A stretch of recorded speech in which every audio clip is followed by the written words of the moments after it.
എന്തിനാ പെണ്ണെ വെറുതെ വായിച്ച് തല ഉണ്ടാക്കുന്നത്? നീ പരീക്ഷ ഒന്നും എഴുതാൻ പോകുന്നില്ല. അതെന്താ? അച്ഛൻ നിനക്കൊരു ചെറുക്കനെ അന്വേഷിക്കുക.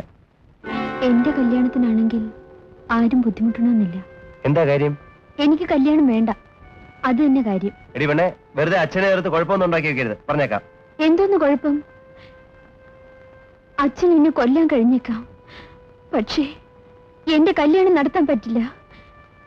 ഈ ജീവിതത്തിൽ എനിക്ക് കല്യാണമേ വേണ്ട.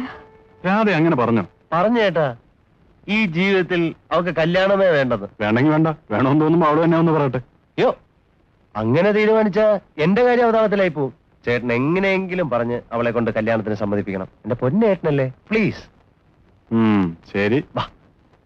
ചേട്ടനല്ല, അച്ഛനല്ല, ആര് തന്നെ പറഞ്ഞാലും എന്റെ തീരുമാനത്തിന് മാറ്റമുണ്ടാകുമെന്ന് കരുതണ്ട. അച്ഛൻ കല്യാണം അങ്ങ് തീരുമാനിച്ചാലോ? തീരുമാനിക്കത്തേ ഉള്ളൂ, പക്ഷെ നടക്കത്തില്ല. ചേട്ടാ, ഇവള് കുഴയ്ക്കുന്നല്ലോ. അപ്പോഴേ രാധേ, വേറൊരു കാര്യം ചോദിച്ചോട്ടെ, നിന്റെ മനസ്സിലാരെങ്കിലും ഉണ്ടോ? ചോദിക്കേ. പറ രാധ മോളെ, ആ കല്യാണം ഞങ്ങൾ നടത്തിത്തരാം. ആരാ ആള്? എന്നോട് മിണ്ടിയ നിങ്ങൾ എല്ലൊടിക്കുമെന്ന് പറഞ്ഞ ആള് തന്നെ. ആര്, ഗോകുമാറോ? അതെ. ചതിച്ചല്ലോ ദൈവമേ. നീ വരളാതടാ, ഞാൻ പറയുന്ന കേക്ക്. കടിച്ച പാമ്പിനെ കൊണ്ട് തന്നെ വിഷം ഇറക്കിക്കാം. ഏറ്റു. കൊള്ളാവുന്ന ബന്ധമായിട്ട് നിങ്ങൾക്ക് തോന്നുന്നെങ്കിൽ എനിക്ക് വിരോധമൊന്നുമില്ല. ആരുടെ കൂടി ആയാലും രാധ സന്തോഷമായിട്ട് കഴിയുന്നത് കണ്ടാൽ മതി. ഏതായാലും ഗോപകുമാരൻ നിങ്ങളൊന്ന് വിളിച്ചോണ്ട് വരൂ. ശരിയാ. മഞ്ചൽ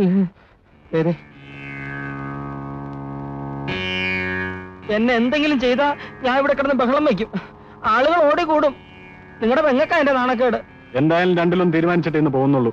എന്റെ കടപ്പാട്ടൂരപ്പനാണ്. അന്ന് നിങ്ങൾ പറഞ്ഞതിന് ശേഷം ഞാൻ രാധയെ സ്മരിച്ചിട്ട് പോലും ഇല്ല. ആരെങ്കിലും എന്തെങ്കിലും പറഞ്ഞു തന്നിട്ടുണ്ടെങ്കിൽ അതെല്ലാം നുണയാണ്. നിന്നെ എവളെയും കൂടി കൂട്ടി നിർത്തി ചോദ്യം ചെയ്താലേ നീ സത്യം പറയും. വാ. അയ്യോ, അത് വേണോ?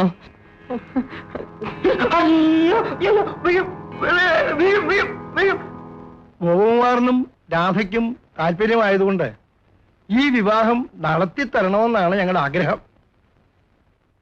അത് നിങ്ങളുടെ ഇഷ്ടം. അതെ, കല്യാണത്തിന് ഞങ്ങൾ എന്താ തരേണ്ടത്? പെണ്ണിനെ തരണം.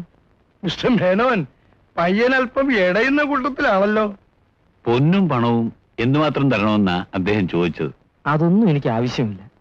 എനിക്കൊരു ജോലിയുണ്ട്, ഒരു ചെറിയ കുടുംബത്തിന് കഴിഞ്ഞുകൂടാനുള്ള ശമ്പളവും ഉണ്ട്. ഭാര്യയുടെ സ്വത്തുകൊണ്ട് എനിക്ക് ജീവിക്കണ്ട. എടുക്കാൻ അന്തസ്സുള്ളത് ആമ്പിള്ളേരായാൽ ഇങ്ങനെ വേണം. എനിക്ക് ഒരു നിബന്ധന മാത്രമേ ഉള്ളൂ. കല്യാണം കഴിഞ്ഞ് രാധ എന്നോടൊന്നിച്ച് എന്റെ വീട്ടിൽ താമസിക്കണം. അത് വേണോ? ഇവിടെ കഴിയാമല്ലോ. എന്റെ കുഞ്ഞുങ്ങൾ മരണം വരെ എന്നോടൊപ്പം ഉണ്ടായിരിക്കണമെന്നാണ് എന്റെ ആഗ്രഹം. ക്ഷമിക്കുക, വാടക വീടാണെങ്കിലും എന്റെ ഭാര്യ എന്റെ കൂടെ അവിടെ ഉണ്ടായിരിക്കണം. മിസ്റ്റർ മേനോൻ, അതാണ് എന്റെ ശരി. എങ്കിൽ പിന്നെ വിവാഹത്തിന് എന്റെ ഭാഗത്തുനിന്ന് തടസ്സമൊന്നുമില്ല. എന്നാൽ ഈ വിവാഹം മംഗളമായി തന്നെ നടക്കട്ടെ.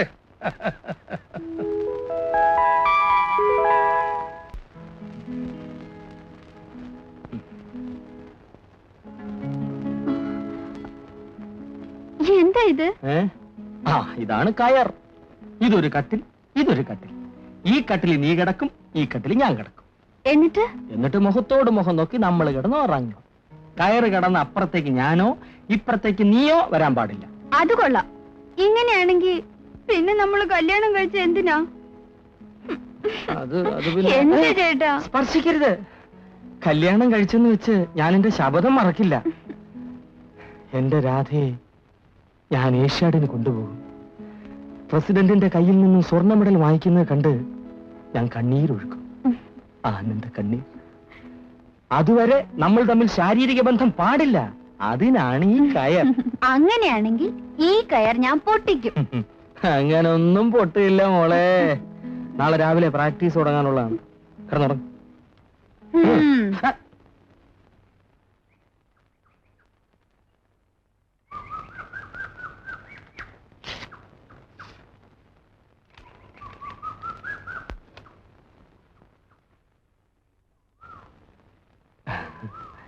എന്താ എഴുതിയിരിക്കുന്നത്?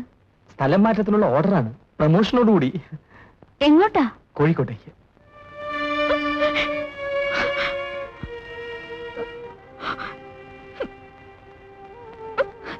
കോഴിക്കോട് എന്ന് പറയുന്ന കടലിനക്കരയൊന്നുമല്ല.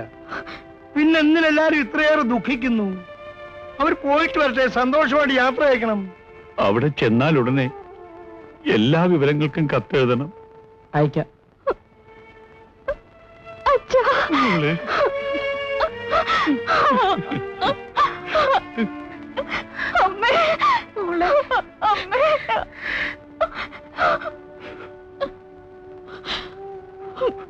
വല്യേട്ടാ, പൊട്ടോ.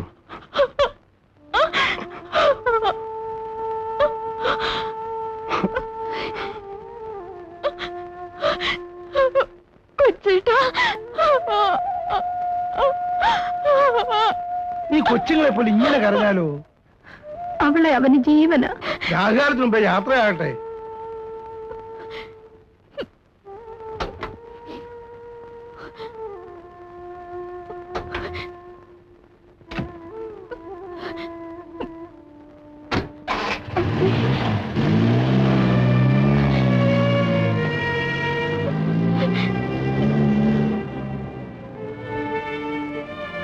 ഈ വീട്ടിൽ ഒരു പെണ്ണുണ്ടായിരുന്നു, പോയി.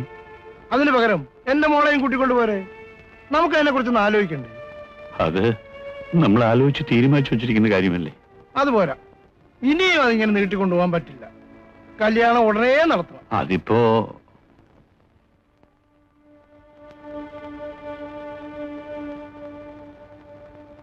ചേട്ടൻ നിൽക്കുമ്പോ അനിയൻ കല്യാണം ചെയ്യുന്നത് ശരിയാണോ? എങ്കിൽ ചേട്ടന്റെ കല്യാണം നടത്ത്. വെറുതെ ഇങ്ങനെ സമയം കളഞ്ഞിട്ട് എന്താ കാര്യം? പലയിടത്തും വല്ല സ്നേഹമോ പ്രേമമോ ഉണ്ടോന്ന് ചോദിക്കാമായിരുന്നല്ലോ. ബാലചന്ദ്രനോ? അവൻ അനുജനെ പോലൊന്നുമല്ല, നല്ല അനുസരണയുള്ളവനാ. അയ്യോ, അബദ്ധം പറയരുത്. അനുസരണ വേറെ, പ്രേമം വേറെ. ഏതായാലും നമുക്ക് ഉടനെ അവനൊരു പെണ്ണിനെ കാണണം. എന്നിട്ട് ചേട്ടന്റെയും അനിയന്റെയും കല്യാണം ഒരുമിച്ച് ഒരേ ദിവസം തന്നെ നടത്തിയേക്കാം. എന്താ? എന്താ? അതാ നല്ലത്. വിടറാ. അങ്ങനെ ഇപ്പൊ വലിക്കണം. ഒരു സീറ്റ് വലിക്കാൻ പോലും വിടില്ലെന്ന് പറഞ്ഞ എവിടെ ഇരുന്നേ? ചെയ്യൂന്ന് പറ. ഇനി നമ്മളെ രണ്ടുപേരുടെയും കല്യാണം ഒരുമിച്ച് നടത്തുന്നു. അതാണ് കോടതി വിധി. എന്റെ കല്യാണം കഴിഞ്ഞിട്ട് നിന്റെ കല്യാണം നടക്കാൻ പോകുന്നില്ല. അങ്ങനെ പറയാൻ ഞാൻ വെള്ളത്തിലായി പോയി ചേട്ടാ. എനിക്ക് കല്യാണം വേണ്ട, നീ വേണം കെട്ടിക്കോ. ഒരു അടിവെച്ചാ വർത്താനം പറയല കേട്ടോ. ചേട്ടൻ ആരെങ്കിലും പ്രേമിക്കുന്നുണ്ടോ?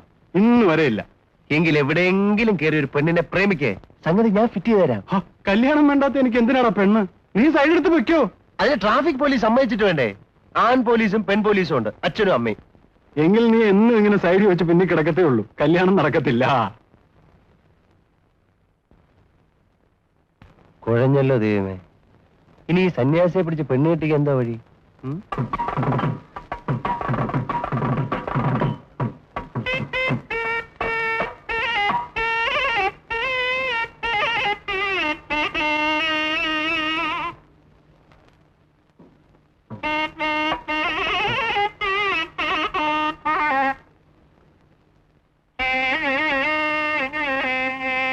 ഭക്തേ, ഈ ദേവനെ തീരെ ഗവനിക്കാതെ പോവാണ്. ഒന്ന് തൊഴിഞ്ഞിട്ടെങ്കിലും പോ. ദേവന്മാരിരിക്കേണ്ടതേ അമ്പലത്തിനകത്താ. ഞാൻ ചുറ്റമ്പലത്തിനകത്താണല്ലോ. ഈ ദേവനിപ്പോ എന്ത് വേണം? ഇവിടെ വെച്ച് പ്രസാദമല്ലാതെ ചോദിക്കാൻ പറ്റുമോ? തൊട്ടോളൂ. സ്നേഹമുണ്ടെങ്കിൽ തൊടിയിച്ചതാ.